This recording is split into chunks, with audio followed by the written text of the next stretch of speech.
പൊതുമരാമത്ത് പ്രവർത്തികൾ ഏറ്റെടുത്ത കരാറുകാർ ക്വാറി ഉൽപ്പന്നങ്ങളുടെ അന്യായമായ വിലവർദ്ധനവ് കാരണം പ്രവർത്തികൾ പൂർത്തീകരിക്കാൻ കഴിയാതെ പ്രതിസന്ധി നേരിടുകയാണെന്ന് കേരള ഗവൺമെന്റ് കോൺട്രാക്ടേഴ്സ് ഫെഡറേഷൻ വാർത്താസമ്മേളനത്തിൽ സംസാരിക്കുകയായിരുന്നു ഭാരവാഹികൾ.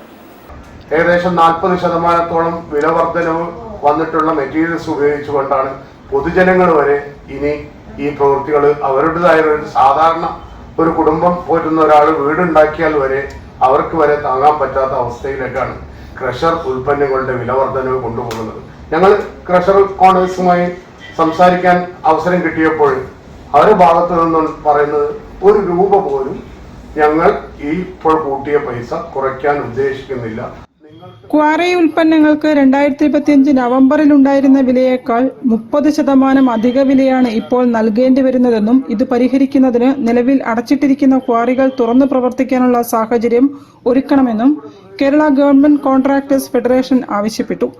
അന്യസംസ്ഥാനങ്ങളിൽ നിന്നും പ്രവർത്തിക്കാവശ്യമായ ക്വാറി ഉൽപ്പന്നങ്ങൾ കൊണ്ടുവരാനുള്ള നിയമങ്ങളിൽ ഇളവ് വരുത്തണമെന്നും ഭാരവാഹികൾ പറഞ്ഞു.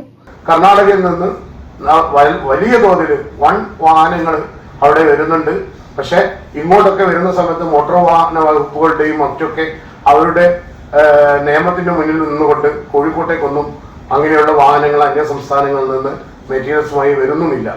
10 ലക്ഷത്തിന് മുകളിൽ കരാറുകാരുടെ ബില്ലുകൾ കിട്ടുന്നതിനാവശ്യമായ നടപടികൾ സ്വീകരിക്കുക, വാട്ടർ അതോറിറ്റിയിലെ ബിൽ കുടിശ്ശിക കൊടുത്തു തീർക്കുക, ഇലക്ട്രിക്കൽ കോമ്പോസിറ്റ് ടെൻഡറുകളുടെ തുക വർദ്ധിപ്പിക്കുക തുടങ്ങിയ നിരവധി ആവശ്യങ്ങൾ ഉന്നയിച്ച് സംഘടനയുടെ നേതൃത്വത്തിൽ ജനുവരി 21-ന് സെക്രട്ടേറിയറ്റിലേക്ക് മാർച്ച് നടത്തും.